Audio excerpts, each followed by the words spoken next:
다니엘 우리가 이제 그 교회사 지금 오늘 몇 강이죠? 4강째죠. 첫 번째 시간에 뭐 했습니까? 개관을 했습니다. 그죠? 전체적인 것을 조금씩 이렇게 돌아갔다 얘기를 했고, 두 번째 시간 뭐 했습니까? 두 번째 시간에는 교회의 개념을 좀 길어서 두 번에 나눠서 했습니다. 그죠? 그리고 세 번째 시간은 내가 교회사의 역사를 어디서부터 시작할까 하는데 다 여러분이 다니엘을 안다고 생각을 하지만 또 이게 아는 게 아닐 수도 있어요. 그래서 다시 다니엘을 거론하고 가는 것이 전체 교회사를 보는데 굉장히 좀 더 편하겠다. 요거 좀 잘 들으셔야 됩니다. 여기서부터는 좀 중요합니다. 왜냐면 이것을 좀 머릿속에 좀 넣고 계셔야 되고, 오늘 나눠드린 건 특별히 좀 잘 갖고 계시는 게 좋아요. 왜냐하면 제가 이거 좀 급하게 만들다 보니까 좀 바쁘고서 막 급하게 만들다 오타도 있고 약간 의미가 안 맞는 것도 있긴 한데, 이제 나중에 좀 수정을 할 거예요. 나중에 이제 수정을 해가면서 또 최고로 엮을 건데, 이제 오타나 수정되는 거 제가 읽어보면서 조금씩 또 이제 수정을 해드리면 되니까 그렇게 아시면 되겠고, 이제 그냥 딱 예수님 시대부터 시작하면 여러분이 연결이 안 돼서 좀 어렵습니다. 이게 연결이 안 되면 좀 어려워요. 왜냐하면 역사라는 게 중간부터 시작하면 잘 이해를 못 해요. 그런데 최소한 다니엘부터는 시작해야 여러분이 좀 교회의 구약, 신구약 중간기를 지나 이렇게 이제 알긴 다 아셔요. 왜냐하면 우리가 구약의 판으로라도 했고 신약의 판으로라도 했기 때문에 이걸 모르는 바는 아니에요. 그죠? 이제 신구약 중간기 그런데 이거 처음 듣는 얘기인데 이런 분은 없잖아요. 그죠? 예, 한 번씩은 들어보신 거죠.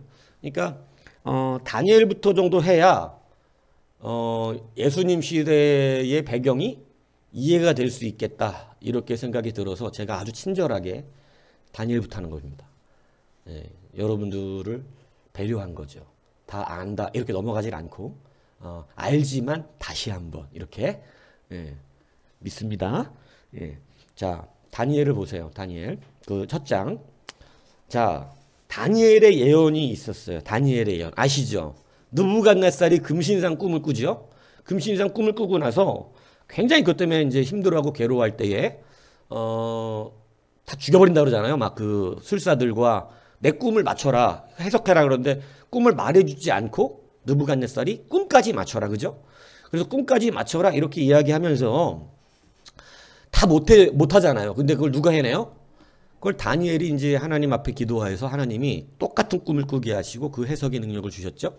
그래서 그 꿈이 뭐였냐면 앞으로 흘러가야 되는 인간 역사. 그래서 이 금신상이라고 하는 것은 사람을 말하는 건데 사람의 역사를 말하는 것입니다. 뭔 얘기인지 이해가시죠?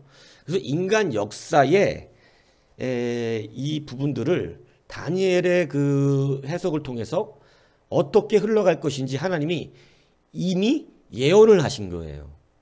이렇게 만들 것이다는 것이, 하나님이 나라를 이렇게 만들겠다는 거예요. 그러니까 아직 미래가 오지도 않았는데 미래를 하나님께서 다니엘을 통해서 이미 다 말씀해 놓으신 이 놀라운 사건이죠. 자, 그런데 지금은 다니엘이 꿈을 꿨을 때 당시는 무슨 시대예요? 바벨론입니다. 바벨론. 왕이 느부갓네살이죠. 그러니까 느부갓네살 시대에 꿈을 꾸고 앞으로 어떤 나라들이 어떻게 통치를 할지에 대해서 미리 예언한 거예요. 그러니까 역사의 주인은 누군 거예요? 하나님이신 거예요. 인간 역사 하나님이 그대로 만들어 가세요. 자, 그래서 그 꿈을 어떻게 해석해 주냐면 첫 번째는 금으로 된 머리였죠. 이것은 제가 거기 써놨잖아요. 왕은 곧 금머리이니이다. 그러니까 이 자기가 꾼 꿈의 금머리는 누구라는 거예요? 느부갓네살, 바벨론, 이 시대를 말하는 겁니다. 이렇게 다니엘이 해석을 해줬죠. 그리고 가운데 있는 을은 뭐냐면 아예 딱 이렇게 얘기했어요. 메대와 바사왕들이요. 이렇게 다니엘 8장 20절에 아예 나라까지 지명을 했어요. 그러니까 이 고대 근동의 모든 패권이 굉장히 거기가 사실은 이제 정치, 경제, 문화의 중심권이거든요. 뭔 얘기인지 알겠습니다. 고대 근동, 이 유럽이. 근데 이쪽의 패권을 누가 차지할지를 다니엘이 꿈을 꾼 그것을 가지고 미리 다 맞춰버리는 거예요. 그런데 이거 다 특징이 있어요. 하나님이 일부러 이렇게 만드세요. 뭐냐면 메대와 바사가 사실은 역사적으로 두 개 연합 나라가 됩니다. 메대라는 나라와 바사라는 나라가 연합을 해서 바벨론을 쳐들어와요. 그래서 이게 뭐냐면 두 팔이 이렇게 어떻게 돼 있어요? 이렇게 돼 있죠? 뭐 한 거야 이게? 같이 낀 거죠? 연합된 거죠? 그래서 두 나라가 어떻게 된 거예요?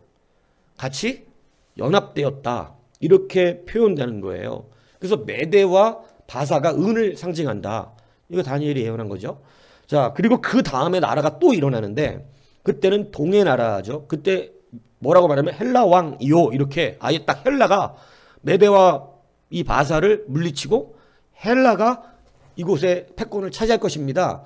아예 이렇게 예언했는데 여러분 세계사 안에 진짜 이렇게 됐어요. 다 이렇게, 그죠? 그리고 그 다음에 이제 더 재밌는 것은 큰 뿔이 첫째 왕인데 거기 다니엘서 8장에 보면 그 뿔이 꺾이고 네 뿔이 낳는다. 그러니까 헬라라고 하는 나라에 한 큰 뿔이 일어날 것이요. 그 큰 뿔이 죽고 난 뒤에는 네 개의 뿔이 일어난다. 이거 뿔은 왕을 말하는 겁니다. 그래서 하나의 큰 왕이 일어나는데 그 왕이 누구냐면 우리가 헬라의 왕하면 누구 기억나요? 알렉산더예요. 알렉산더 대왕. 그죠? 그래서 이 알렉산더 대왕이 여러분 그 밑에 보면 페르시아 제국 이 한 장 넘기면 이제 해놨는데 이쪽에 보면 지도에 보면 이렇게 넓은 영토를 차지합니다. 어마어마한 영토를 차지해요. 알렉산더가. 그런데 그 알렉산더가 죽고 나치요. 그 병 뭐 역사 세계사는 뭐라 그럽니까? 뭐 모기 몰려 죽었다 그럽니까? 뭐 여하튼 뭐 열병이나 뭐 정확하게 모르지만 알렉산더가 젊은 30 뭐 둘인가 셋이 아마 그렇죠? 뭐 목에 물려 죽었다든가 열병 나 죽었다면 죽어요. 이거 공부하는 이게 학생들은 기억날 거야. 한 번씩 어떻게 뭐 죽어서 갑자기 변제로 갑자기 죽어요. 그러니까 죽고 났을 때 이제 어떤 일이 벌어지냐면 결론적으로는 4명의 부하 장수들이 나라를 쪼개서 나눠 갔습니다. 그래서 결국은 이 페르시아 이 헬라 제국이 4개의 나라로 쪼개지는 일이 벌어지는데 이것을 이미 누가 예언했어요? 다니엘. 여러분 하나님 살아계시고 역사를 만들어 가세요. 확실히 하나님을 붙드셔야 됩니다. 예. 이 세계 큰 역사를 만드시는 분은 우리의 작은 사람 한 사람의 개인사를 만드실 수 있어요. 그죠? 예. 그러니까 여러분 하나님을 온전히 의지하고 믿는 것이 여러분의 인생이 변화되는 실력이에요. 예. 인생을 바꾸고 역사를 바꿀 수 있습니다. 하나님 하시고자 하는 대로 다 하시니까. 그리고 다니엘이 또 예언을 했습니다. 그게 뭐냐면 이제 철의 나라가 일어난다는 거예요. 강하기가 철이 가장 강하거든요. 이 강도가. 그래서 이 강하기가 철처럼 강하는데 사실은 이제 실질적으로 로마인데 로마는 철을 굉장히 잘 사용했던 나라죠. 철의 무기가 발전했어요. 그죠? 그러니까 이 두 다리가 상징되는 건 뭐냐? 로마가 두 개로 갈라집니다. 나중에.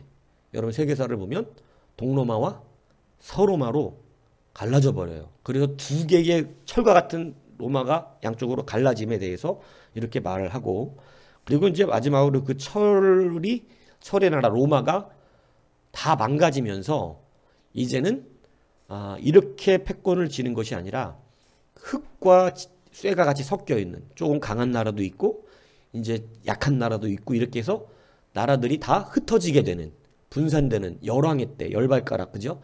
열왕. 그러니까 나라가 꼭 10개국이다라는 의미가 아니라 이 10이라는 성경의 숫자는 이렇게 다 막 열왕의 시대 우리가 열방 이러면 나라가 10개밖에 없어서 열방이라고 그러는 게 아니에요. 그죠? 방향이 우리가 열방으로 나갑시다 그럴 때 세계 곳곳으로 나가자는 뜻으로 쓰는 건데 나라가 10개만 가자 이런 말 아니죠. 세계 모든 데를 말할 때 열방이라고 그러죠. 그러니까 열왕이라는 것은 모든 나라의 왕 말하는 것이다. 10개의 나라를 숫자로 너무 집착해서 막 그죠? 막 이런 거 이제 뭐 EU가 뭐 10개국이었는데 한 개국이 탈퇴했다 들어왔다나 이렇게 계산하는 것은 약간 좀 너무 알레고리적인 것이 심한 것입니다. 예, 그래서 이제 이 열왕 시대가 온다는 것은 이제는 이렇게 나라들이 다 갈라지게 되는 때가 온다. 그래서 실질적으로 교회사 안에서도 그렇지만 로마의 기독교가 다 갈라져서 여러분 왜 여기를 중심으로 할까요? 중국도 있었고 한국도 있었는데 이 시대도 기독교 문화권이기 때문입니다. 복음이 여기에 있기 때문에 무슨 얘기인지 아시겠죠? 그래서 복음 중심적으로 언약을 받은 이스라엘이 정말 작은 나라인데 정말 작아요. 우리나라 충청 남북도만 해요. 그러니까 이렇게 조그만 나라인데 이 조그만 나라를 중심으로 세계사를 하나님 펼쳐가셨어요. 정말 대단하신 겁니다. 근데 그 나라가 중심이라 그래서 그 나라가 부국 강성이 되는 것을 말하는 게 아니에요. 이거 굉장히 중요한 우리 개인적으로 중요한 의미입니다. 예수 믿는다 그래서 여러분이 부국강성의 개인적인 부와 화를 뭐 이런 것들을 누리는 것이 아니라 여러분에게 복음이 어떤 작용을 하느냐에 대하여 말씀하고 있는 거예요. 이게 뭔 얘기인지 아세요? 그러니까 여러분 한 사람이 복음화 되면 엄청난 실력과 능력이 생기는 거죠. 근데 복음과 관계가 많이 멀어지면 여러분 이 나라들과 같다는 거예요. 나라를 뺏겨버리고 주권이 사라지고 이렇게 되는 것이죠. 자, 그래서 이렇게 열불이 막 나눠져서 이제 열불의 시대가 오는데 이러한 예언을 통해서 실질적으로 그대로 이렇게 됩니다. 그러니까 참 성경 놀라운 역사죠. 자, 그런데 더 놀라운 것은 이제 이 바사 왕의 고레스에 대한 이야기를 사실은 이사야와 에레미야의 입을 통해서 150년 전에 이 메데 페르시아가 바벨론을 침공하기 전에, 다시 말하면 이사야 시대에 여러분 바벨론이 완전히 뭐 저기를 이스라엘을 유다를 끌고 가기 이전에 이미 이사야가 아직 태어나지도 않은 고레스를 예언합니다. 오늘 읽은 본문이 누구냐면 여호와께서 45장에 보면 이사야 여호와께서 그의 기름 부음을 받은 고레스에게 이같이 말씀하시되, 이 고레스는 여기 현재 인물이 아니라 없는 인물이에요. 근데 그 고레스가 내 성전을 짓게 할 것이고 그 고레스가 다시 내가 명령한 대로 이스라엘의 회복을 돕겠다는 이야기를 하는데, 여러분 진짜 이건 세계사에서도 고레스 칭령이라는 게 나와요. 그죠? 고레스 칭령이 뭐예요? 이 이스라엘 다 돌아가라는 거예요. 바벨론에 처음에 끌려와서 거기서 살던 모든 사람들이 다 돌아가서 이제는 니네 나라 가고, 그래서 여러분 우리가 알고 있는 그러한 스룹바벨 귀환부터 이렇게 해서 계속해서 느부갓네살의 귀환까지. 근데 느부갓네살 귀환 때도 여러분 그때 당시 왕들은 아닥사스다 이렇게 해서 다 바뀌잖아요. 그런데 그때 이 왕들이 방해하는 왕들이 세웠을 때 여러분 다시 성벽을 건축하게 해줄 수 있었던 근거가 뭐냐면 옛날 이 페르시아 시대의 고레스 칙령이에요. 고레스가 그거 하라 그랬다. 옛날 문헌을 찾아가지고 갖고 와서 고레스 때부터 명령한 겁니다. 이렇게 보여줘서 막았다가 성전 건축을 느헤미야 때 못하게 해요. 중간중간에 못하게 한다고. 근데 이 못하게 하는 부분들이 완공할 수 있었던 것이 고레스 칙령이에요.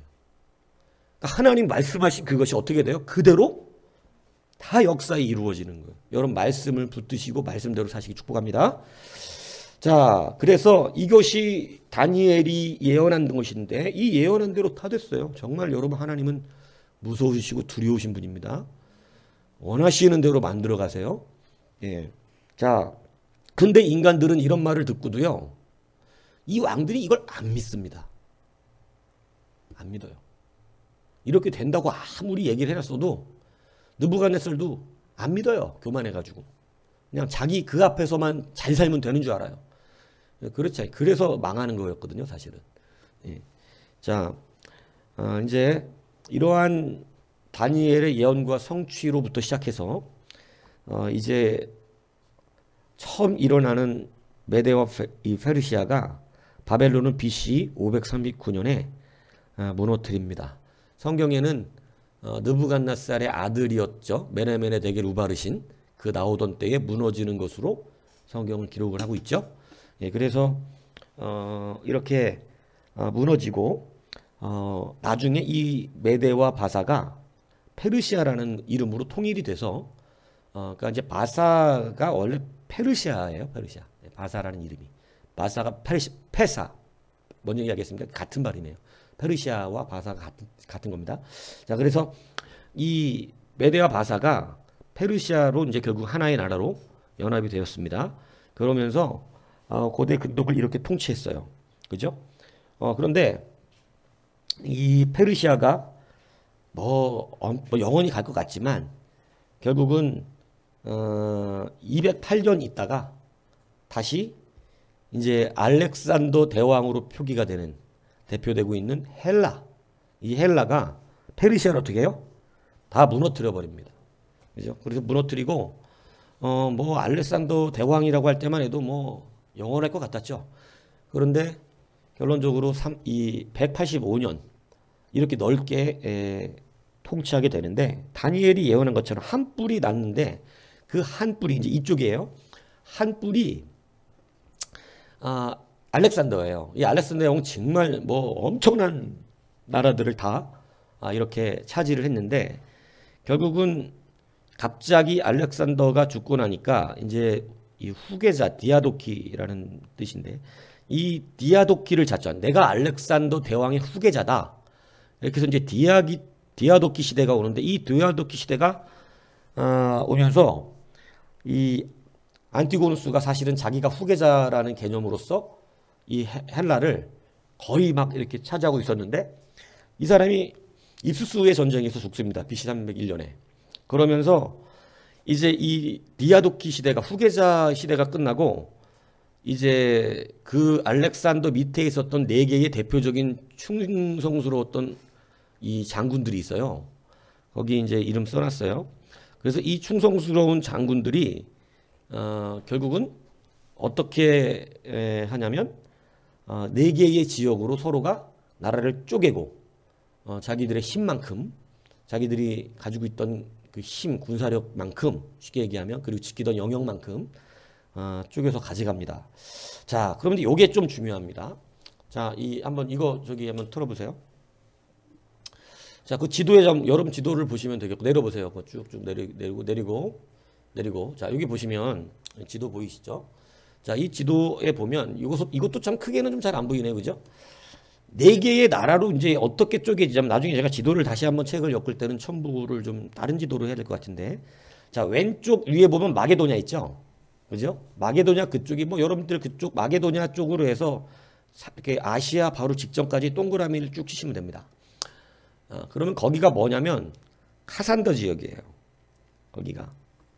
예, 그래서 그쪽에 하나의 장군이 카산더 지역으로 해서 왼쪽 오른쪽 마게도냐 보이죠? 지도에 밑에 보면 트리케 보이고, 그죠? 그리고 그 옆에 보면 아시아 보이잖아요, 그죠? 그쪽 아시아 직전까지 동그라미를 대충 치세요. 그러면 거기가 카산더라고 하는 장군이 이 헬라 제국을 쪼개서 다스리던 그런 곳이 됩니다. 그리고 이제 그 아시아 그쪽으로 해서 밑으로 뭐 이렇게 굽으로 보이고 막 이렇죠, 그죠? 예, 막 여러분들 글씨가 그게 잘 안 보이는데 거기 보면 다소도 보여요. 다소는 길리기아 누가 태어난대요? 사도 바울이죠. 그러니까 그 다소 있고 그렇죠. 그래서 이쪽 지역이 아시아, 여러분 소아시아 보통 아시잖아요, 그죠? 그래서 이 아시아 지역을 이야기합니다. 그쪽을 대충 동그라미 치세요. 예. 그러면 거기가 누가 다스린 거냐면 리시마쿠스가 다루는 거기가 거깁니다. 예. 그래서 리시마쿠스가 그 지역, 그죠? 자, 그런데 이제 요 둘은 별로 안 중요해요. 왜냐하면 이 둘은 유다의 영향력이 없어요. 왜냐하면 뭐 그 지역이 아니잖아요, 그죠?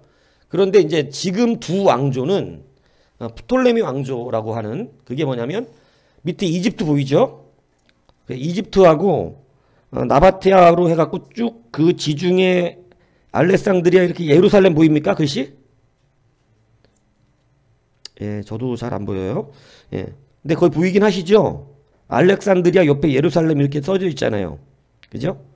그쪽 그 이집트로부터 해서 지중해 옆 이스라엘 유다 땅 사마리아 이쪽 지역까지 거기가 이 프톨레미 왕조가 형성됩니다. 프톨레미 왕조? 그러니까 유다를 누가 다스리겠어요? 그렇죠. 이제 조금 이게 이제 세계사안에서 이때는 그럼 유다가 누구에게 다스림을 당하냐면 프톨레미에게 다스림을 당하는구나 이렇게 이제 느껴지는 것이죠. 자, 그리고 그 오른쪽으로 이제 그죠? 이 오른쪽으로 대충 동그라미 치면 셀루쿠스가 다스리는데 이제는 셀루쿠스하고 누가 경계선이냐면 프톨레미가 경계죠. 그러니까 이 둘이 서로 어떻게 하겠어요? 그렇죠. 알력 다툼이 있을 수밖에 없어요. 나중에 중요한 교회사 안에서 이 프톨레미 왕가가 셀류쿠스에게 집니다. 그래서 셀류쿠스 왕가가 유다를 다스려요. 그런데 프톨레미 때는 별 문제가 없었던 이유가 이 사람들은 자기네들이 차지한 이방족들의 신앙들을 인정해 줬어요. 그러니까 그냥 하나님 믿어라 이렇게 해줬다는 것이죠. 그런데 셀류키스 왕조는 자기를 왕으로 표현합니다. 자기를. 그리고 유다를 찾아가서 유다가 하나님의 율법을 지키거나 제사를 드리면 사형을 시켜버려요.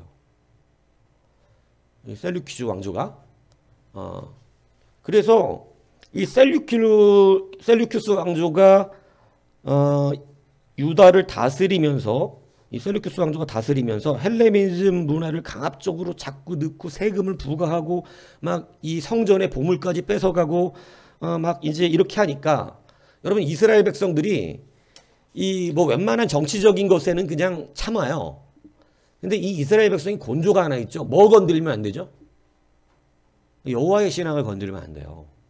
유다인들은 여기에 뭐 하냐면 목숨 걸어버리거든요. 그러니까 이 셀류키스 왕이 여러분 이제 들어봤을 거예요. 안티오코스 4세. 이 안티오코스 4세가 자기를 신의 연연, 자기가 신이다 이렇게 표현하면서 이제 여러분이 아는 돼지를 성전에서 제사로 드리는 한 번씩은 맞아 그런 적 있었던 것 같아 이렇게 기억나시죠? 그게 누구라고요? 안티오코스 4세예요. 예. 그래서 안티오코스 4세 때 이 셀류쿠스 왕조가 유다를 차지하면서 그죠? 그때 돼지로 제사를 매일 드리게 만듭니다. 매일 드리는 하나님의 여호와의 제사를 폐해버리고 매일 돼지 제사를 드리게 만들어요. 돼지는 이스라엘 사람들이 어떻게 생각하죠? 유대인들이 가장 혐오스럽게 여기는 부정한 짐승입니다. 근데 이 돼지로 하나님께 예배드려야 하는 성전에다가 드리니까 이제는 눈이 돌죠. 이제 다른 건 참아. 다른 거. 근데 이런 부분은 참을 수가 없는 거예요. 그런데 거기다가 이제 막 여러 군데에서 자꾸 이제 쉽게 얘기하면 반항이 일어나죠. 반항이 일어나는데 그것을 반항하는 사람들을 끝까지 추적해서 다 사형에 처하는 아주 악독하게 이 사실은 안티오코스 4세가 유대를 다스립니다. 그러니까 이제 이때 참지 못해서 여러분이 한 번씩은 들어봤을 거라고 믿고 있는 마카비 혁명. 다 옛날에 했어요. 기억나실 거예요. 그죠? 마카비 혁명이 일어나죠. 그래서 이게 80년, 어떤 사람 100년 이렇게 표현하는데 80년에서 100년 정도의 마카비 혁명이 성공을 하면서 한 세대, 두 세대 정도가 이스라엘 자체의 왕국이 형성되는 거예요. 독립을 하는 거예요. 마카비 혁명 때. 그죠? 그래서 헬라를 쫓아내요. 대단한 거죠. 근데 그때 이 마카비 혁명에 성공했던 제사장 가문이 하스몬 제사장 가문입니다. 그래서 하스몬 왕조라고 이제 펼쳐지면서 유다 왕조가 독립해서 80년간을 하는데 그때 이제 4대인가 3대일 거예요. 이 요한 힐키누스라고 하는 유다 왕이 에돔을 정복합니다. 에돔을 정복했는데 이 에돔에서 에돔 사람 헤롯 안티파터 1세 이제 헤롯이 드디어 등장하는 거예요. 뭔 얘기인지 아시죠? 그러니까 에돔 사람이었던 헤롯 안티파터를 에돔의 이 다스리는 사람으로 유다 왕이었던 요한 힐키누스가 세워준 거예요. 헤롯을. 그러니까 헤롯의 첫 번째 등장하는 우리가 말하는 헤롯 대왕의 할아버지입니다. 뭔 얘기인지 이해가시죠? 자, 여기까지 따라와지죠? 막 이제 이제 뭐가 뭔지 모르겠다. 이렇게 안 되죠, 지금까지는. 예. 자, 알아들으시고 계시리라고 생각이 들어요. 자, 그래서 이제 마카비 혁명을 성공했던 게 80년 이제 헬라 왕국을 쫓아내고 이렇게 80년 동안 100년 동안 이어졌는데 그러면서 꽤나 유다 왕 요한 힐키누스는 이 다윗의 왕조를 회복하고 싶었던 마음이 강해서 막 정복 전쟁을 하는 거예요. 사실은 자기도. 그래서 에돔부터 정복을 했는데 그 에돔 사람이었던 헤롯 안티파터라고 하는 사람을 다스리게 이렇게 한 것입니다. 자, 그런데 이제 문제는 드디어 이 헬라의 시대가 지고 있었다는 거죠. 헬라의 시대가 지면서 이제 로마가 어디를 정복하냐면 헬라 제국을 드디어 무너뜨립니다. 헬라 제국을 무너뜨리면서 당연히 어디까지 또 침범해 들어오겠어요? 당연히 또 유대죠. 그러니까 이제 로마가 다시 유대를 침공해 들어오는데 그게 바로 폼페이 장군 들어보셨죠? 이 폼페이 장군이 로마를 침공해 들어오는 거예요. 자, 이때는 로마가 왕정 제도가 아니라 공화정 제도입니다. 공화정 제도이기 때문에 원로원이 있었어요. 원로원. 들어보셨어요? 로마 원로원. 공화정 제도. 그래서 원로원들이 모든 정치를 결정하고 이렇게 되는 거예요. 그러니까 사실 황제가 일어나지 않았었어요. 황제라는 개념이 없어요. 그러니까 공화정 시대에 쉽게 얘기하면 로마도 이 공화 정치를 했었던 것이죠. 그래서 뭐 민주주의였어요. 여기도 사실은 그런 이런 공화 정치를 하다가 이제 폼페이가 이 이스라엘을 쳐들어와서 여기를 다 점령하고 나서 점령하는데 그때 여러분 이제 말하는 헤롯 안티파스 1세는 에돔이 사람이었지만 유다에서 왕으로 사는 사람이잖아요. 에돔에 쉽게 얘기하면. 그런데 이 헤롯 이 안티파스 1세가 뭐를 하냐면 배신을 합니다. 로마가 워낙에 강하니까 누구 편을 든 거예요? 그래서 자기네가 에돔이 유다로 쳐들어와요. 로마하고 같이. 그러니까 이제 자기네가 다스리라고 세운 헤롯, 그러니까 여기 이때부터 참 이 사람들은 헤롯과는 배신의 일가예요. 이렇게 해갖고 자기 유다를 점령해서 결국 로마령에 들어오게 만든 것이죠. 이해가시죠? 예, 그렇게 해서 로마가 이제 유다를 다스리게 되는데 그렇게 되니까 이제 당연히 이 로마에서는 누구를 통해서 유다를 다스리게 하겠어요? 당연히 안티파스죠. 그런데 이제 여기에 약간의 그게 있어요. 뭐냐면 안티파스는 그럼 폼페이의 사람이잖아요. 그죠? 이 헤롯 대왕의 할아버지. 폼페이인데 폼페이 이때는 공화정이라고 그랬잖아요. 폼페이하고 권력 다툼을 가장 쌍두루하고 있었던 사람이 뭐냐면 가이사입니다. 카이사르. 그죠? 여러분 들어봤죠? 카이사르. 예. 그래서 이 카이사르와 폼페이가 권력 다툼을 했는데 카이사르가 이겨요. 폼페이 죽습니다. 그리고 나서 안티파스 1세도 이 2세가 이제 그 집정가는 이름 거기 이제 여러분 밑에 보시면 안티파스 1세가 도와서 유다를 폼페이가 차지하게 했는데 그러니까 이제 안티파스 2세 안티파스의 아들이죠. 2세를 통해서 집정관으로 유다를 다스리게 해줬거든요. 그런데 폼페이가 죽어요. 폼페이가 죽고 그러니까 이제 안티파스는 누구 사람인데 안티파터는 폼페이 사람인데 폼페이가 죽고 가이사가 정권을 찬탈하니까 안티파스터가 자기 힘을 유지하겠어요? 못하겠어요? 살해당합니다.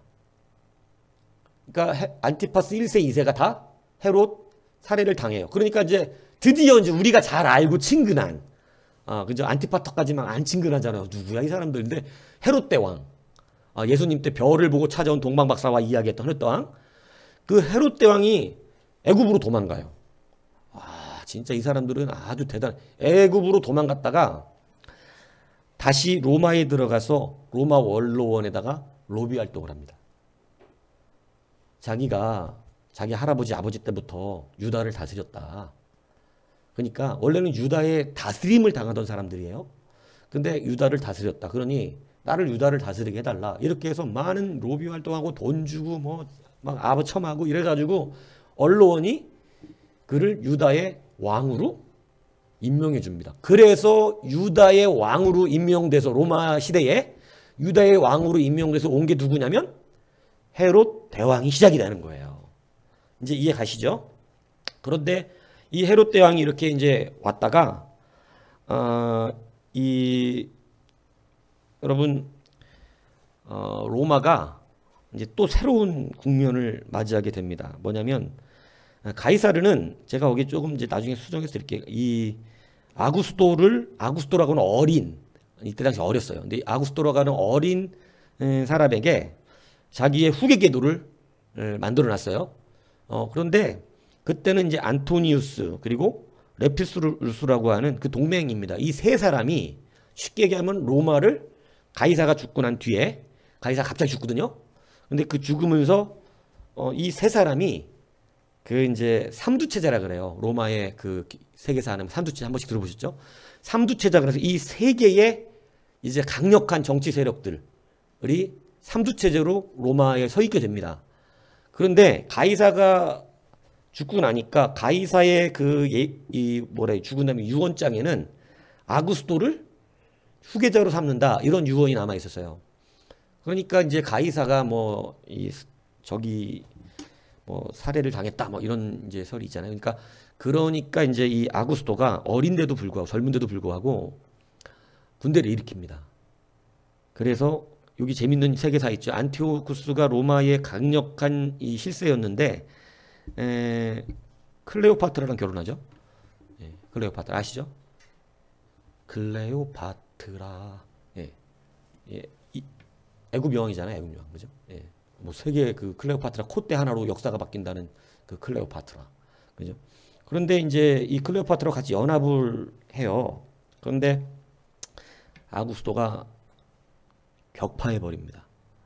그래갖고 이제는 유일하게 그 로마의 패권을 한 사람이 체제로 올려놓는 거예요. 그러니까 이제 이게 아구스토가 너무나 강력해지니까 드디어 황제 제도가 일어난 거예요. 한 사람이 로마를 다 통치하니까. 그래서 언론에서 그에게 황제의 칭호를 주고 가이사의 후계자니까 이제 가이사의 이름을 자기 갖다 붙입니다. 그래서 원래 이제 이름은 가이사 거기 보세요. 보시면 이 사람이 이제 가이우스 옥타비누스였어요. 이름이. 그런데 가이우스 옥타비누스라는 이름에 가이사의 칭호를 받은 거죠. 그러니까 가이사의 칭호를 받으니까 이름이 복잡해졌어요. 가이우스 율리우스 카이사르 그 다음에 자기 진짜 이름인 옥타비아누스까지 붙여서 가이우스 율리우스 카르사르 옥타비아누스가 되는 거예요. 이게 로마의 제초대 황제가 된 것입니다. 그죠? 자, 그래서 우리가 이제 성경으로 돌아올게요. 자, 누가복음 2장 1절 거기 써놨죠? 누가복음 2장 1절에 보면 그때의 가이사 아구스토가 영을 내려. 자, 이게 누구예요? 그러니까 이제 이게 누구냐면 로마 초대 황제가 명을 내려서 천하로 다 뭐하라고? 호적을 해라. 이제 좀 성경이 눈에 들어오시죠? 그러니까 이 로마의 패권을 차지했던 이 초대 황제, 그죠? 그래서 아구스토는 라틴어 발음이에요. 아구스토가 호적해라, 천하로. 이렇게 표현합니다. 자, 이게 왕의 능력이고 권세인 것 같지만 사실은 예수님이 어디서 태어나게 하기 위한 하나님의 계획이에요? 베들레헴이에요. 베들레헴에서 왕이 난다 그랬기 때문에 예수님이 요셉의 고향인 베들레헴으로 가서 아기를 낳을 수 있게끔 하나님의 명령인 거예요. 놀랍죠? 예언대로. 그죠?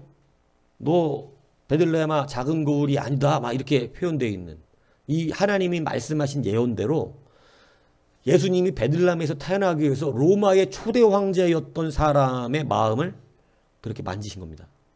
여러분 하나님을 두려워하셔야 돼요.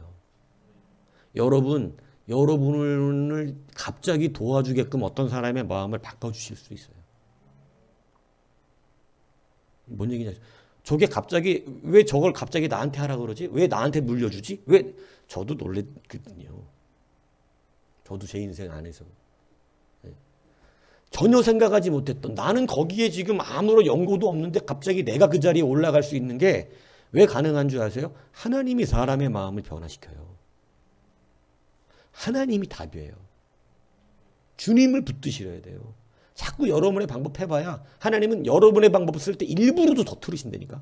네 방법 안 된다는 거 보여주고 싶어서 일부러 더 틀으신다니까. 그냥 하나님입니다. 하나님. 가이사는 자기가 일부러 그런다, 자기가 하나님의 영을 받아서 한 게 아니에요. 가이사는 자기는 그냥 한 거야. 그냥 호적하라고 다. 근데 여러분 이것은 이미 하나님이 엄청난 옛날에 베들레헴에서 예수님을 나게 하시겠다는 거 이루려고 여러분 이 역사를 만드시는 거예요. 그래서 가이사 아구스토가 드디어 초대 황제가 된 이 사람이 명령을 해서 요셉과 마리아가 베들레헴 가서 호적하게 되는 것입니다. 예, 뭔 얘기인지 아시죠? 예, 세계사를 본 뒤에 보니까 더 성경이 재밌지 않습니까? 재미없어요? 관심 없어요? 원래 관심 없는 거 뭘 또 얘기해 주시는 거예요? 아니잖아요. 재밌잖아요. 이 가이사 아구스토가 이렇게 역사 안에서 지금 여러분 성경 볼 때 잘 안 느껴지잖아요. 그죠? 자, 4장 보세요. 자, 그래서 이제 헤롯 대왕의 시대가 이렇게 유대에 온 거예요. 자, 유다가 세웠던 왕들이 다시 유다를 다스리게 되는 참 이런 비참한 비극이 일어나게 된 겁니다. 자, 그래서 헤롯 대왕이라 불리우는 헤롯이 팔레스타인 지역을 다스리는데 이때는 헤롯 대왕이에요. 거기가 다 혼자 다스리니까. 그런데 이제 그때 이 헤롯이 마태복음 2장 7절에 4쪽에 보면 헤롯이 가만히 박사들을 불러 별이 나타나는 데서 자, 이 헤롯이 누구냐고.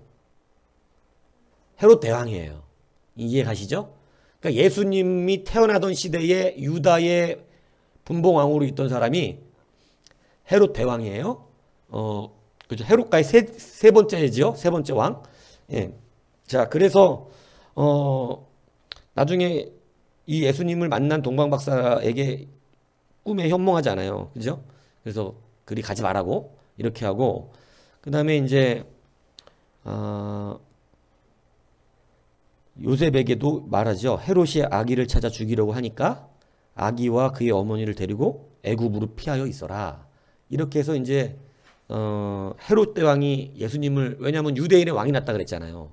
자기가 어떻게 얻은 왕자리인데 로마 원로원에 가서 아부와 아부를 떨며 목숨 걸어가며 구걸해서 얻은 유대의 왕, 유대의 헤롯 대왕인데 유대인의 왕이 났다는 거야. 에돔 사람으로선 유대의 율법을 잘 모르니까 그래서 제사장들을 부른 거예요. 유대 왕이 어디서 나냐고. 그러니까 아주 잘 알잖아 이 제사장들 베들레헴에서 난다고. 근데 예수님 못 알아본다니까.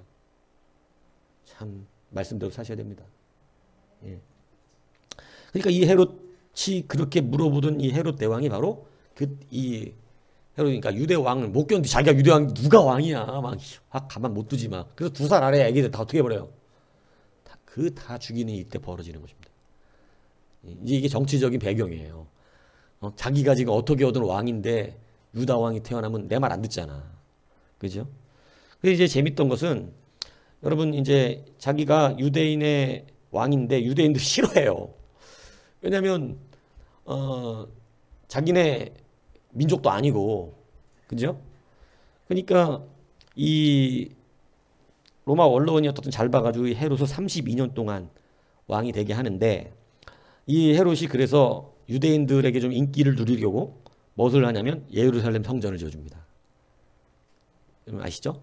예, 스룹바벨이 지었던 그때 당시에 그 성전들을 재건을 해요. 다시 훨씬 더 멋지고 아름답게. 그것을 우리가 제3성전이다 혹시 부르고 있는 약간 이게 또 이제 좀 고집스러우신 분들은 그냥 2성전이라 그래요. 왜냐하면 인정을 안 하고 싶어서.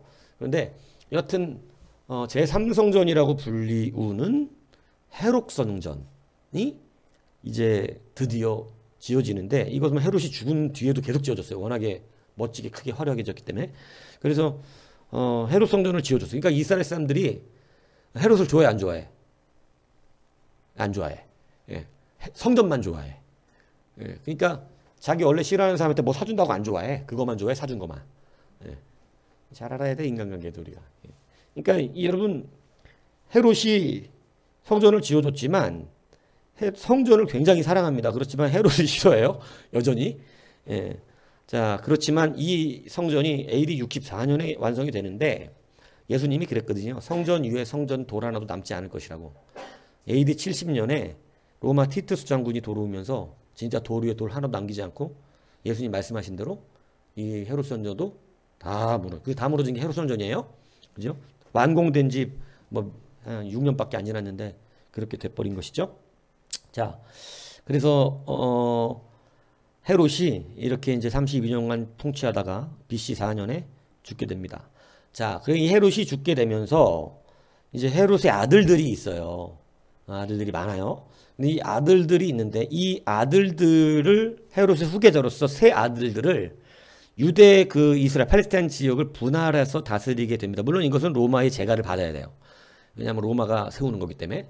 그래서 로마에 받는데 그때 이제 헤롯 안디바 우리가 말하는 안티파스 헤롯 빌립, 헤롯 아켈라우스라고 하는 이 세 사람이 로마에서 분봉왕이라고 하는 칭호를 가지고 다스리게 됩니다.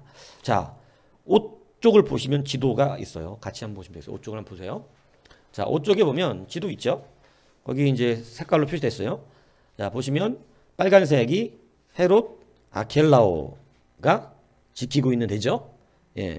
거기에 아켈라오가 지키는데 예루살렘 성전도 있고 베들레헴도 있고 이렇게 있죠. 그리고 안디바가 지키는 데는 갈릴리 호숫가가 있는 갈릴리 지역을 지키는 것이죠. 자, 그리고 헤롯 빌립이 지키는 것은 제일 좀 그 우측으로, 그죠? 이두레와 이렇게 가이사라 빌립보 있는 이쪽, 그죠? 거기가 헤롯 빌립이 이렇게 나눠서, 이제는 헤롯 대왕이 죽고 나서 그 아들들 셋이 여기를 나눠서 이렇게 차지하고 있었던 거예요. 자, 그런데 이제 문제가 뭐냐면 그래서 이제 아켈라우스, 우리 성전에 보면 두 번째로 마태복음 2장 22절에 보면, 그러나 아켈라오가 예수님께서 아기를 데리고 돌아가려고 그러는데 애굽에서 헤롯 대왕이 죽었다는 소식을 듣고 돌아가려고 그러는데 마태복음 2장 20절, 그러나 아켈라오가 그의 아버지 헤롯을 이어 유대의 임금됨을 듣고, 그러니까 유대 땅은 누가 다스리고 있어요 지금? 아켈라오잖아요. 근데 헤롯의 아들인 아켈라오가 거기서 다스리고 있다 그러니까 가기를 무서워합니다. 그러니까 무서워하니까 천사가 그러면 갈릴리로 가라. 거기가 무서우면. 그래서 갈릴리로 가요. 근데 사실 안디바도 헤롯의 아들인데, 예, 갈릴리로 가서 나사렛이라고 하는 동네에 머무는데, 이것도 하나님이 옛날에 나사렛 사람이라 일컬음을 받게 될 것이라고 하는 예언을 따라서 글리 가신 거죠. 자, 그래서 아켈라오가 어쨌든 그 지역에서 있으니까 무서웠던 것 같아요. 자, 그래서 서로 형제지만 사실은 다 엄마도 다르고 막 이런 식이기 때문에 서로 친하지 않습니다. 그러니까 이제 이렇게 갈라져서 다스리게 되는데, 예수님은 나사렛에 가셔서 어린 유년 시절을 보내게 되시는 게 이쪽 배경이에요. 자, 그래서 두 번째 헤롯 아켈라오가 바로 우리가 알고 있는 이제 헤롯 대왕 다음에 유대 지역을 다스렸던 분봉왕 헤롯 아켈라오입니다. 이해 가시죠? 자, 그런데 그리고 이제 헤롯 안디바는 그 위에 지역, 갈릴리 지역, 거기를 지켰는데, 우리가 마태복음 14장 3절에 보면, 전에 헤롯이 그 동생 빌립의 아내 헤로디아의 일로 요한을 잡아 결박하여 가두었다. 세례 요한을 가둔 사람이 바로 헤롯 안디바예요. 그러니까 마태복음 14장 3절에 나오는 헤롯은 헤롯 안디바를 말하는 거예요. 예. 왜냐하면 근데 여기 헤롯 빌립인데, 여기 있는 헤롯 빌립이 아니라, 그 지도에 나와 있는 헤롯 빌립이 아니라 여기는 헤롯 빌립 2세고 헤롯 빌립 1세가 있어요. 1세의 아내를 죽은 뒤에, 동생이 죽은 뒤에요. 죽은 뒤에 사실 어떻게 하냐면 그 아내를 데려다가 삼았는데, 이제 비화가 있죠. 아내를 뺏으려고 죽였다, 뭐 이런 비화들이 있는 거예요. 예, 그런데 이제 이것을 세례 요한이 어떻게 하냐면 책망합니다. 네가 동생의 아내를 취하여 사는 것이 모르냐? 이러니까 이제 갖다 가둬버리잖아요. 그죠? 세례 요한이 갇힌 거예요. 그게 헤롯 누구라고요? 안디바. 그죠? 예. 그래서 우리가 이제 성경을 읽을 때 이게 다 헤롯이라고 써놓으니까 구분이 잘 안 돼요. 그죠? 예. 그래서 이제 이렇게 헤롯 안디바, 세 번째 헤롯이 나오죠, 성경에. 자, 그리고 우리가 이제 그 동생 헤롯 빌립이라고, 헤롯 빌립 1세의 이름이 똑같이 거론되는 거예요. 그래서 다스리는 분봉왕은 아니었지만 네 번째 헤롯 빌립이 나오죠.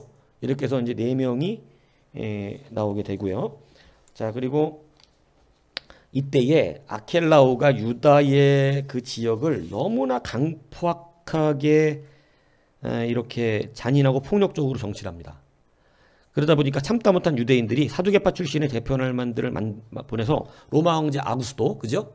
초대 왕조죠. 거기에 보내서 아켈라오 때문에 못 살겠다, 이렇게 계속하면 우리 반란할 거다, 막 이런 식으로 협박하는 거죠, 쉽게 얘기하면.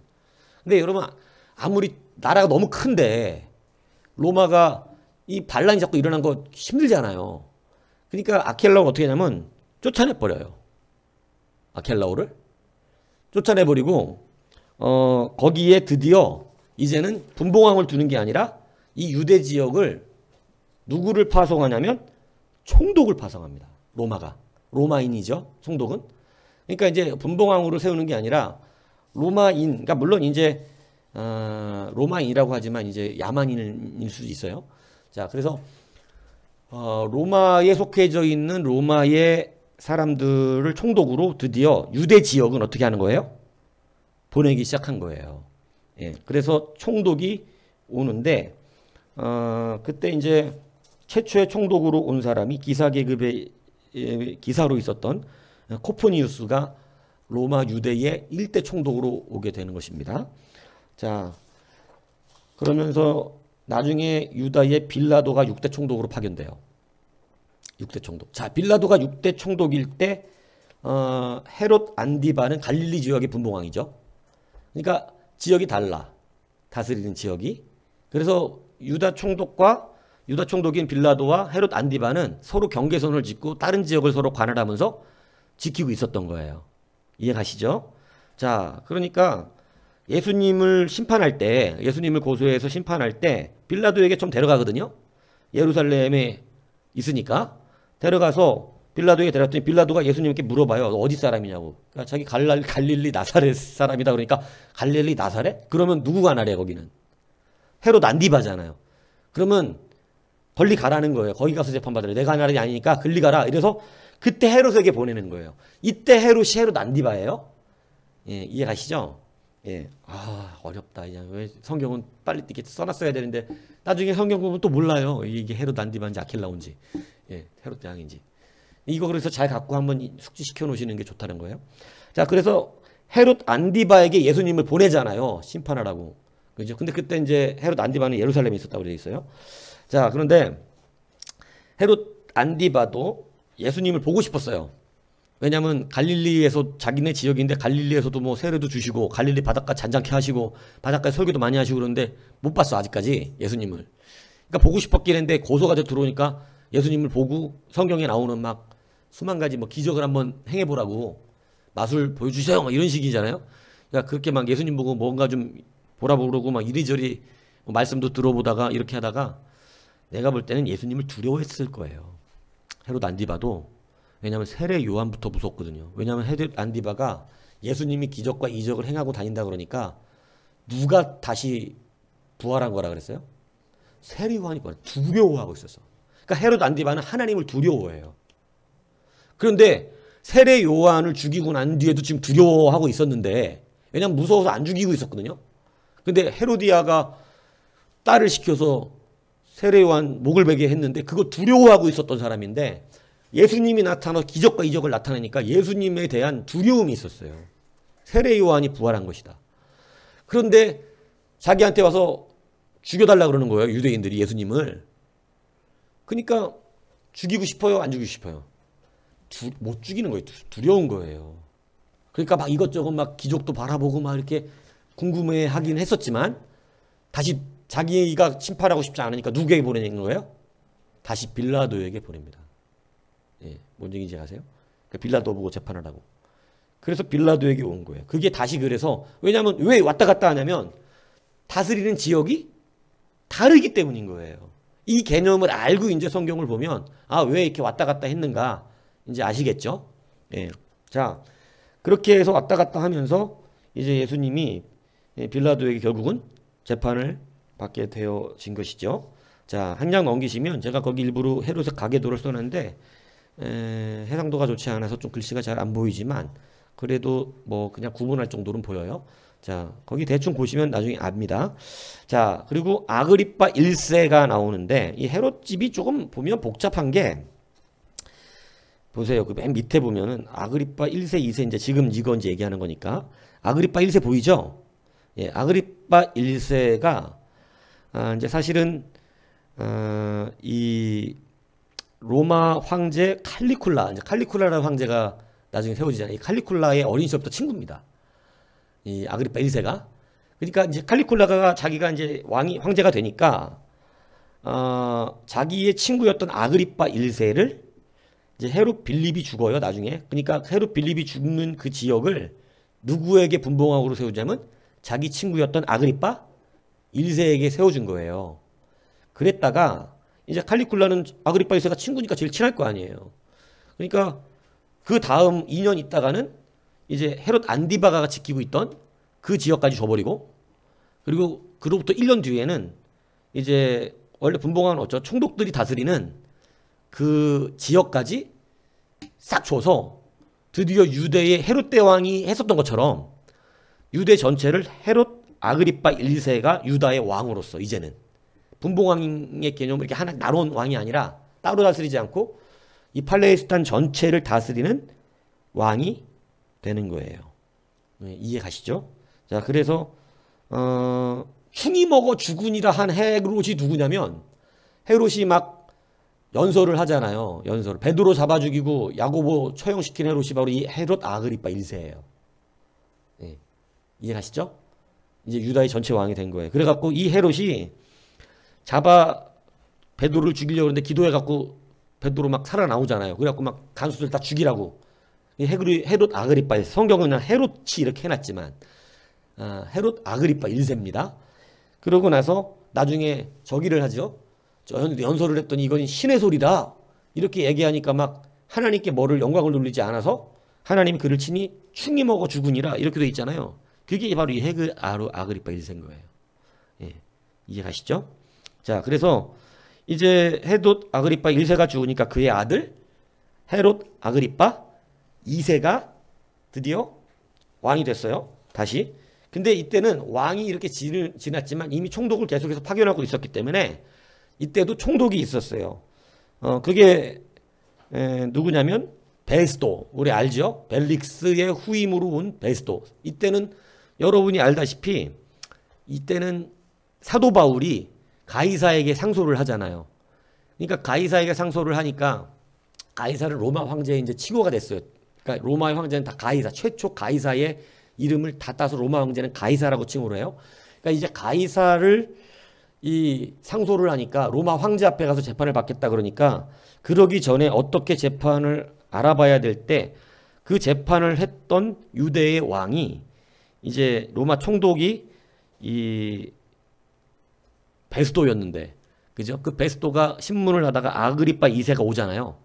그러니까 아그리파 2세가 왔을 때 같이 이 사도 바울에게 질문을 하고, 그리고 사도 바울이 다 나처럼 되기를 원합니다 막 이러니까 아그리파가 막 그러잖아요. 네가 조그만한 말로 나를 권면하여 그리스도가 되게 하리라. 이게 사도행전 26장 28절에 나오는 얘기죠. 이때 아그리파가 바로 아그리파 2세입니다. 헤롯 아그리파 2세. 예. 그래서 같은 사도행전 내에 있기 때문에 헤롯이라고 쓰고 아그리파라고 쓰는 게 왜 그러냐면 헤롯은 그냥 아그리파 1세인 줄 다 알아요. 그런데 이것을 그냥 또 헤롯이라고 쓰면 진짜 헷갈리잖아요, 이제. 그러니까 이제 두 번째 아그리파의 아들인 1세의 아들인 헤롯을 쓸 때는 헤롯이라고 안 쓰고 그냥 아그리파라고 쓴 거예요. 예, 무슨 얘기인지 이해가시죠? 그래서 이렇게 총 성경에는 몇 명의 헤롯이 나와요? 예, 여러분 6명이 나옵니다. 총 6명. 그래서 이 6명의 이름들이 기록이 되니까 굉장히 많이 헤롯에 대한 헷갈림이 있을 수 있어요. 그죠? 축 먹어 죽은 헤롯은 누구냐? 세례 요한을 죽이는 헤롯은 누구냐? 뭐 베드로를 죽인 헤롯은 누구냐? 뭐 다 다르죠. 막 예수님 때 예수님을 죽이려고 했던 헤롯은 누구냐? 그죠? 이게 좀 다 다르죠. 예, 막 헤로디아를 아내로 삼은 헤롯은 누구냐? 이게 다 다르단 말이에요. 자, 그래서 오늘 이렇게 이제 한번 보고 나니까 어때요? 성경에 나온 헤롯에 대한 이야기들이 이제 세계사 속에서 굉장히 더 좀 실질적이죠. 그래서 이거는 이제 여러분들이 한 번 정도 이렇게 들으면 또 까먹어요. 다시 한번 읽어보셔야 돼요. 읽어보시면 다음번 성경을 읽을 때 그때는 조금 개념을 갖고 읽으셔야 돼요. 그냥 헤롯 이렇게 읽고 지나갈 게 아니라 어떤 헤롯이지? 아마 또 이걸 들추게 되실 거예요. 그죠? 잠깐 기억이 안 나네. 어떤 헤롯이지? 이렇게. 그럼 이제 이걸 들춰보시면 그게 어떤 헤롯인지 나오고 이거를 이제 조금 익숙하게 해놓으면 나중에 성경 읽을 때 헷갈리지 않습니다. 예, 그래서 이렇게 다니엘의 예언과 성취로부터 헤롯 일가가 세워지기까지 어떻게 흘러갔는가. 이 교회 배경사예요. 예, 그래서 교회 배경사를 오늘 공부했어요. 예수님 시대에. 그래서 결국은 누구의 뜻대로 성취되고 있다? 여러분 작은 일 하나까지, 작은 것 하나까지 하나님의 뜻대로 되어져 간다. 여러분 하나님이 모든 걸 이루십니다. 하나님을 굳건하게 붙드시는 여러분 되기를 주님으로 축복합니다.